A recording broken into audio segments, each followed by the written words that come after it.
Le Tchad semble entrer dans une spirale infernale de violences intercommunautaires. Un nouveau drame secoue le Mayo-Kébi Est.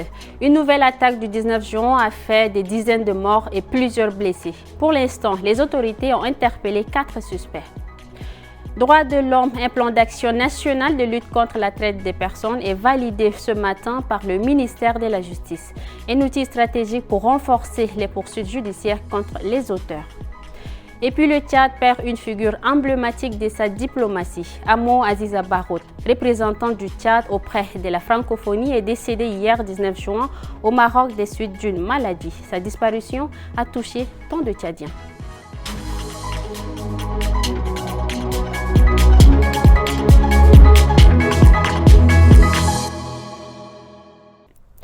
Bonsoir à tous et bienvenue. Des violences intercommunautaires se sont perpétrées dans le sud-est du pays. Le village Orégomel, près de Mandakao, a été le théâtre d'une attaque meurtrière dans la nuit du 19 juin. Le bilan provisoire fait état de 17 morts et de plusieurs blessés. Les autorités ont interpellé 4 suspects. Regardez. Le bilan provisoire non officiel fait état de 17 morts et de plusieurs blessés. L'attaque s'est produite le 19 juin 2025 dans le village d'Orégomel, situé à 7 km de Mandakao. Elle a été perpétrée par des hommes non identifiés. Selon plusieurs sources locales, cette attaque pourrait constituer une riposte au massacre de Mandakao, survenu un mois plus tôt et qui avait fait une quarantaine de morts. 4 suspects ont été interpellés par les forces de sécurité. Il s'agit d'une nouvelle attaque meurtrière après celle de Moulou, dans la province du Ouadaï, qui avait fait 16 morts. Entre mai et juin 2025, les violences intercommunautaires ont causé la mort de plus d'une soixantaine de personnes. Une situation préoccupante qui a conduit le président de la République à convoquer un conseil de sécurité avec les principaux responsables de la défense et de la sécurité. Hier, 19 juin, le Tchad a perdu une figure emblématique de la diplomatie, Amo Aziza Barout. Ancienne ministre, députée et ambassadrice, elle a marqué l'histoire par son engagement indéfectible pour son pays et l'émancipation des femmes africaines. Aimé Dolinasso pour en savoir davantage. C'est une figure diplomatique incontestée que le Tchad plaire ce matin au domicile familial à Clémat. L'ancienne ministre de la Santé et députée née en 1965, Aziza Barout, s'est éteinte au Maroc des suites d'une maladie. Discrète mais influente, la native de Biltine a laissé son empreinte au ministère de l'économie, de la planification, du développement et de la coopération internationale.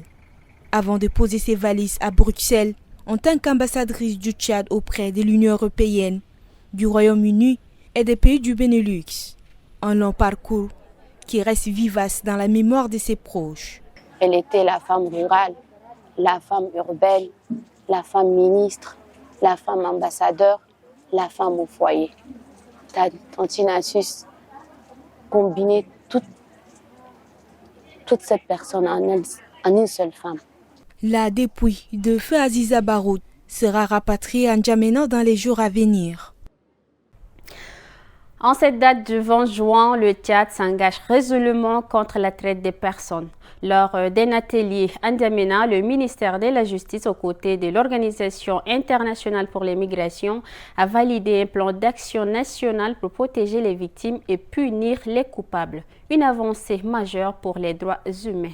Suivez cette étape historique avec Gambi Daniel, Maxime Solmengar et Rassam Ordim Leila. Ils sont magistrats, représentants d'ONG, membres du gouvernement et partenaires techniques. Tous réunis pour un objectif commun, valider officiellement le plan d'action national de lutte contre la traite des personnes. Un outil stratégique qui vise à renforcer les poursuites judiciaires contre les auteurs des traites humaines et à mieux protéger les victimes. Je tiens une fois de plus à souligner l'importance de ce plan d'action qui permettra de définir les priorités, mais aussi de mobiliser les ressources nécessaires et finalement de coordonner les actions de tous les acteurs impliqués. La validation se fait par acclamation. Le ministre de la Justice signe alors le document marquant l'engagement du gouvernement à garantir une justice équitable et accessible aux victimes. En validant le plan d'action national aujourd'hui, je marque mon approbation pour sa mise en œuvre effective afin de garantir un Tchad plus juste et respectueux des droits de l'homme.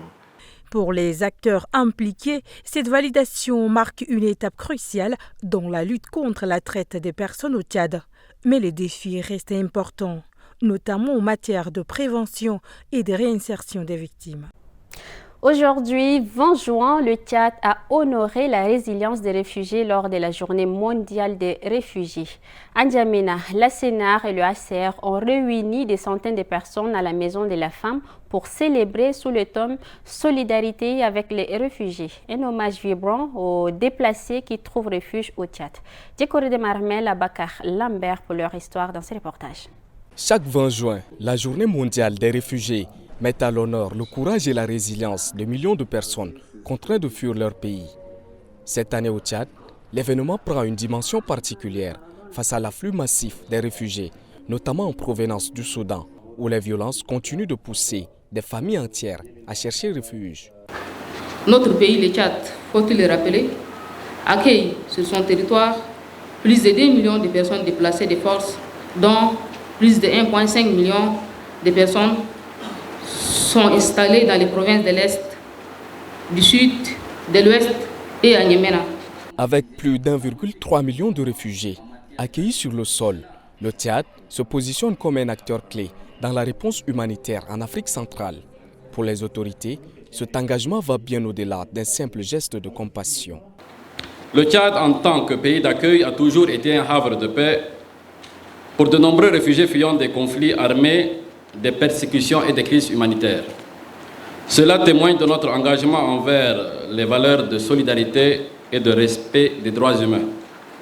Cependant, il est crucial de rappeler que l'accueil des réfugiés n'est pas seulement une responsabilité nationale, mais un impératif moral et humanitaire. Cette journée mondiale des réfugiés a également été l'occasion de rappeler l'importance de l'intégration et du respect des droits des réfugiés. Dans les hôpitaux et les communautés du Tchad, le 19 juin a résonné d'un cri commun: en finir avec la drépanocytose. Cette maladie héréditaire qui inflige douleur et souffrance reste dans l'ombre. Médecins, patients et associations ont marqué la journée par des appels vibrants au dépistage précoce. Suivez ce reportage de Guémé Moussa et Abakar Lambert. Le fardeau est particulièrement lourd pour ces enfants. Entre absences répétées à l'école, crise douloureuse et stigmatisation sociale, la drépanocytose isole et freine l'épanouissement. Une maladie génétique qui déforme les globules rouges, réduisant leur capacité à transporter l'oxygène dans l'organisme. Elle provoque des douleurs intenses, anémie chronique et peut entraîner des complications graves. Face à la méconnaissance de la maladie, les professionnels de santé appellent à faire du dépistage une priorité nationale. Parce que parmi vous, certains sont déjà devenus adultes, ils ont vécu des absences scolaires, ils ont vécu des situations un peu douloureuses, mais qu'à cela, ils ont été très résilients et ils continuent à l'être aujourd'hui pour faire face. Alors donc, nous vous encourageons à continuer et à assister en fait les plus petits qui sont là avec nous pour qu'ils puissent avoir cette expérience et toujours avoir de l'espoir parce qu'il y a des médicaments qui sont disponibles pour améliorer la qualité de vie. Pour Gilmbaï Babar, présidente de l'association Drépano Tchad, la sensibilisation est cruciale. Elle exhorte les citoyens, en particulier les plus jeunes, à se faire dépister. Aujourd'hui, nous sommes là pour porter notre voix et pour faire comprendre au monde entier que ces malades-là ne sont pas seuls, que nous ne sommes pas seuls. C'est le but de cette journée qui est célébrée partout dans le monde.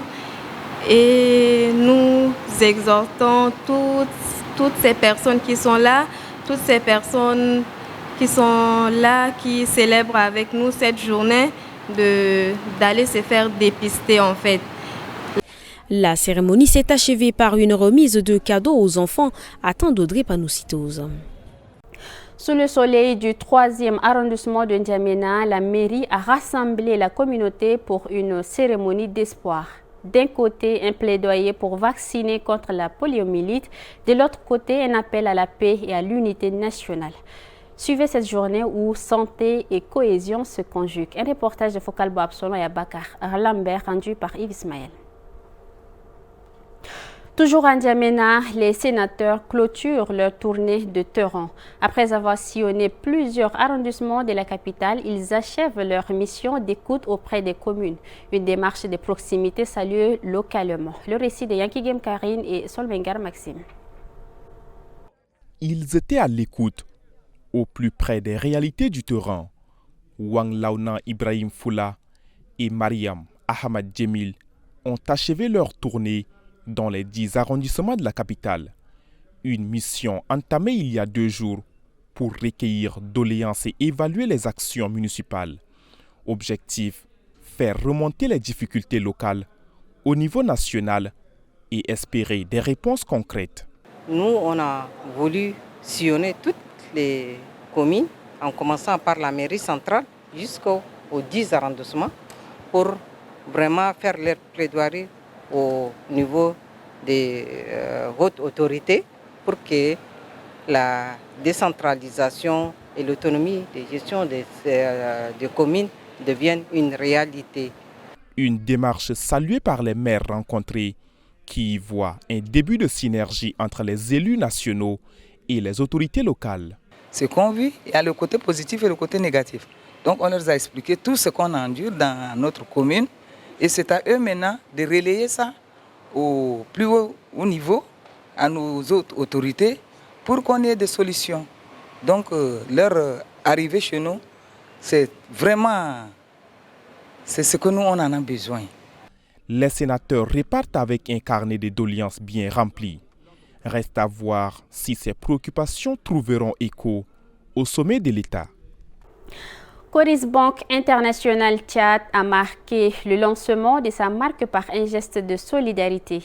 La banque, conduite par une forte délégation composée des membres du comité de direction et des collaborateurs, a offert un don de matériel médicaux et informatique au centre hospitalier universitaire de la mère et de l'enfant à N'Djamena. Un acte fort pour soutenir les patients et le personnel de cet établissement. Regardez.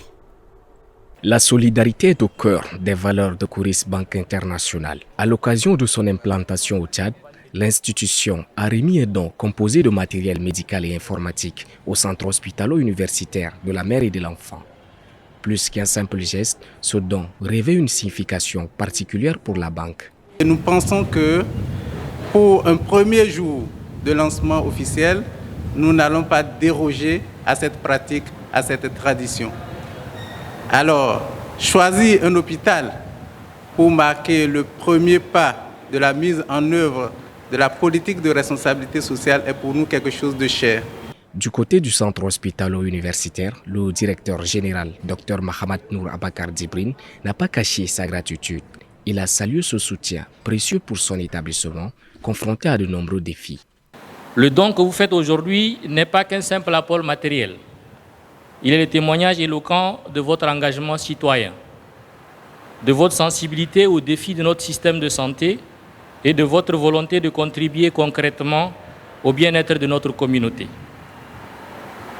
Un soutien précieux pour la santé de nos mères et de nos enfants.